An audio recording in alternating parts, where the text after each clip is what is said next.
Hi friends, in today's session we'll start with the unit number 2, that is called is electrochemistry. Fine, after completion of thermodynamics, in today's session we'll start with electrochemistry. So first of all, title correct karte hai. What is the title? It is a branch of chemistry that deals with the relationship between chemical energy and electrical energy and their interconversion. So basically electrochemistry branch of chemistry जहाँ chemical energy is converted into electrical energy and electrical energy chemical energy. So that is a main target of this chapter. First part syllabus નો પહેલો topic છે electrochemistry. Electrochemistry નો પહેલો topic છે electrochemical cell. Now electrochemical cell ને બીજા ઘણા બધા નામથી પણ ઓળખવામાં આવે છે. So let's start with this are the device that convert chemical energy of some redox reaction to this electrical energy. They are also called galvanic cell or voltaic cell. तो तुमने डायरेक्ट क्वेश्चन पूछी सका है, right A short note on galvanic cell or voltaic cell. Fine. An example of galvanic cell is Daniell cell. Daniell scientist name જેમણે આ સૌથી પહેલા voltaic cell અથવા તો galvanic cell આપ્યો, that is entitled as a Daniell cell also. तो સૌથી પહેલા ફિગર ડિસ્કશન કરી લઈએ. Figure shows everything. In this chapter each and every question having one diagram. Diagram neat and clear draw करी, દરેકે દરેક પોઈન્ટ ડિસ્કસ કરશો તો 50% theory done. So let's discuss its diagram. So diagram શું કહી રહ્યું છે? Left hand side glass beaker compresses with the solution of zinc sulphate ZnSO4 નું solution 1 molar. Left hand side glass beaker compresses with the ZnSO4 1 molar solution, ઝિંકની strip dipped કરેલી છે. Right hand side glass beaker compresses with CuSO4 1 molar, કોપરની strip dip કરેલી છે. બંને સ્ટ્રીપને by means of copper wire galvanometer or ammeter અને સ્વિચથી જોડી અને સર્કિટને પૂર્ણ કરવામાં આવે છે. નાઉ ઇન્ટરનલ સોલ્યુશન્સ મીન્સ બંને સોલ્યુશનને એકબીજા જોડે કનેક્ટ કરવામાં આવે છે સોલ્ટ બ્રિજથી. This is called salt bridge. Salt bridge is nothing but U શેપની કાચની નળી છે જેની અંદર સ્પેસિફિક સોલ્યુશન્સ ભરવામાં આવે છે, KCl, NH4Cl, NH4NO3 અગર અગર. તો basically this is a you shape tube કે જેની અંદર બંને સોલ્યુશન્સ ફિલ કરવામાં આવે છે. સો વર્કિંગ સ્ટાર્ટ કરે when you pass the electricity, oxidation takes place on Zn side and reduction takes place on the copper side. So when you start electricity, pass electricity, Zn ની strip પરથી oxidation થશે and reaction થશે. Zn gives Zn+2 electron. એટલે ઝિંકની પટ્ટી ઉપરથી ધીરે ધીરે Zn ના એટમનું ઓક્સિડેશન થઈ Zn+2 માં રૂપાંતર થશે અથવા તો સોલ્યુશન અથવા તો દ્રાવણમાં જશે.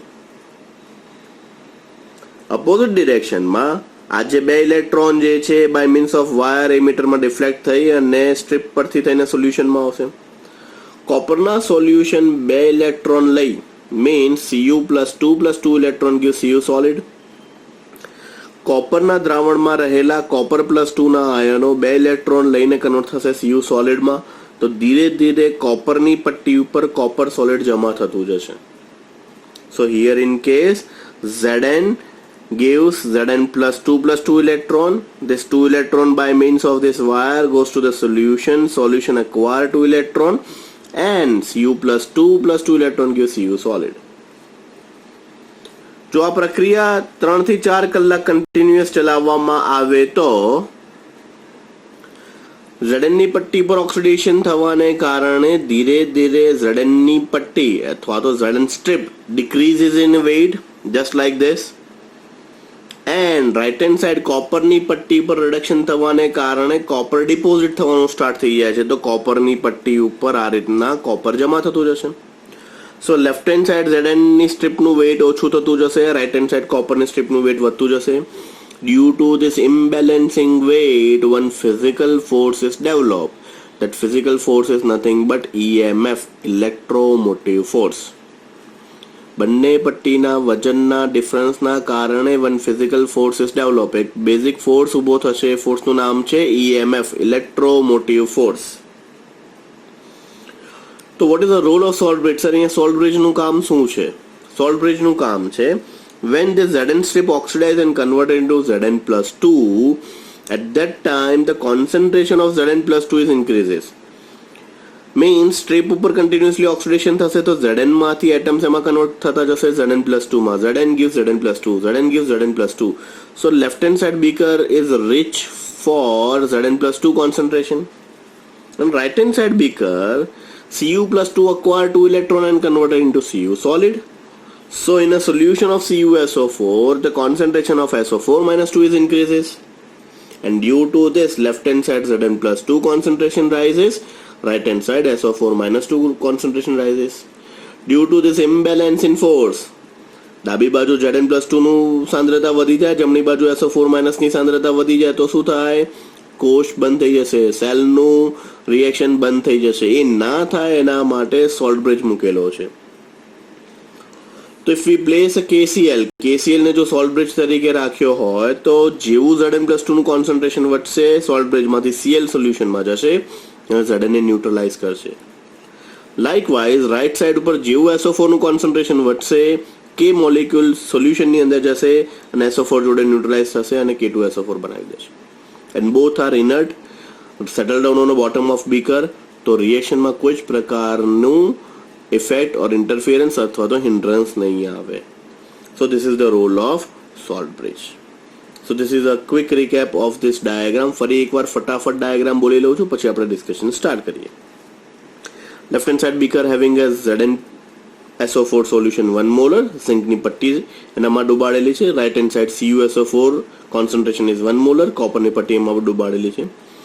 Both the strip are accurately weigh first. બંનેનું પહેલા ઇનિશિયલી વેટ કરી લીધેલું છે એક્યુરેટલી, અને બંનેને કોપરના વાયરની મદદથી એમીટર, ગેલ્વેનોમીટર અને સ્વિચ જોડે જોડી અને કનેક્ટ કરવામાં આવે છે. અંદરના સોલ્યુશન, બંને સોલ્યુશનને જોડવા માટે યુ શેપની કાચની નળી છે, that is called a salt bridge. એની અંદર KCl, NH4Cl, NH4NO3 અગર અગર એવા વિશિષ્ટ દ્રાવણો પણ પડી શકાય છે. When you pass the electricity, Zn ની સ્ટ્રીપ પર ઓક્સિડેશન થશે, Zn ની સ્ટ્રીપ પર ઓક્સિડેશન થશે એટલે Zn gives Zn+2 electron. By means of this wire goes to the right hand side. કોપરના દ્રાવણ 2 ઇલેક્ટ્રોન લઈ અને કોપર સોલિડમાં રૂપાંતર થશે તો Cu+2 electron gives Cu solid. તો લેફ્ટ હેન્ડ સાઈડ જો કન્ટિન્યુઅસલી રિએક્શન થશે તો ઝિંકની પટ્ટી ઉપર ખવાણ અથવા તો ધોવાણ જોવા મળશે, તો મીન્સ ઝિંકની પટ્ટી નાની થઈ જશે. અને રાઇટ હેન્ડ સાઈડ કોપરની પટ્ટી ઉપર કન્ટિન્યુઅસલી કોપર જમા થવાને કારણે કોપરની પટ્ટી ઉપર. So due to this imbalance force or imbalance weight, when physical force is developed, that is nothing but EMF. Fine. So let's start discussing this part.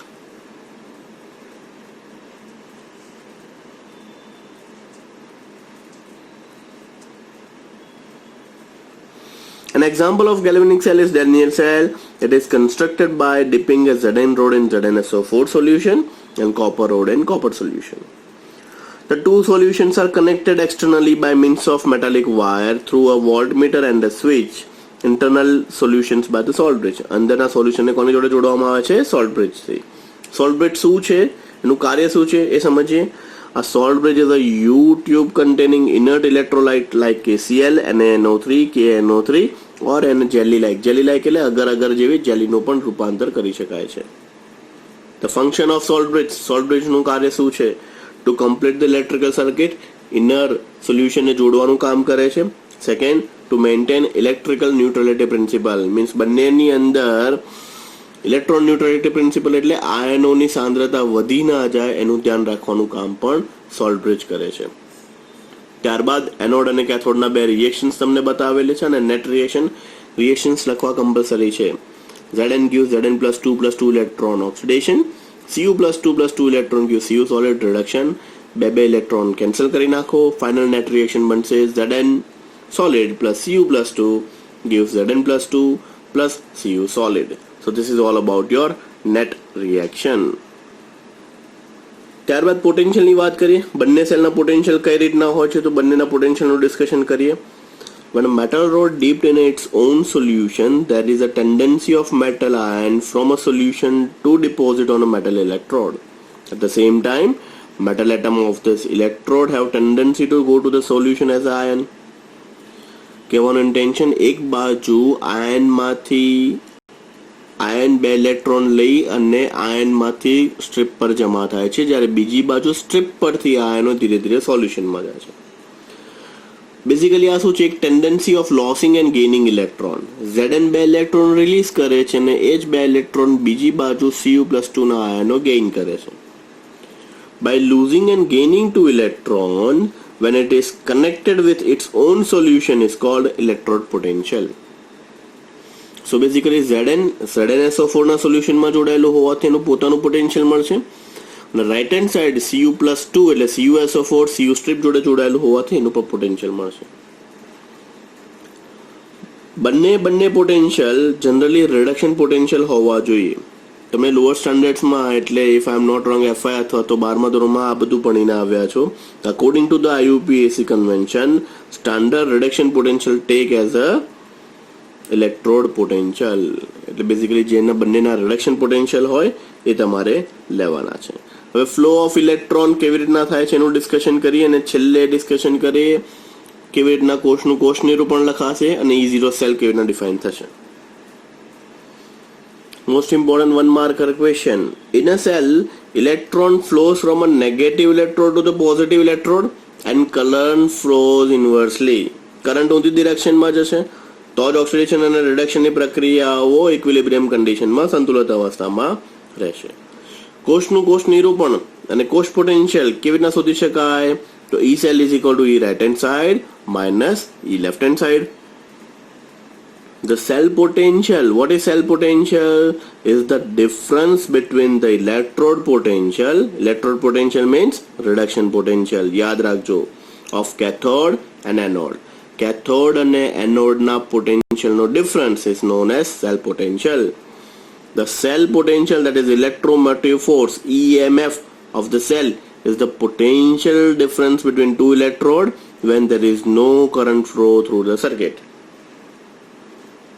Daniel સેલને કઈ રીતના રિપ્રેઝન્ટ કરી શકાય છે? તો મોસ્ટ ઇમ્પોર્ટન્ટ સેલનું સેલ નિરૂપણ Zn says Zn+2 double slash Cu+2 to Cu. Left hand side જે બીકર છે એની અંદર ઝિંકની પટ્ટી Zn+2 ના સોલ્યુશનમાં ડીપ કરેલી છે. This double slash is nothing but salt બ્રિજને ડબલ સ્લેશ વડે ઓળખવામાં આવે છે.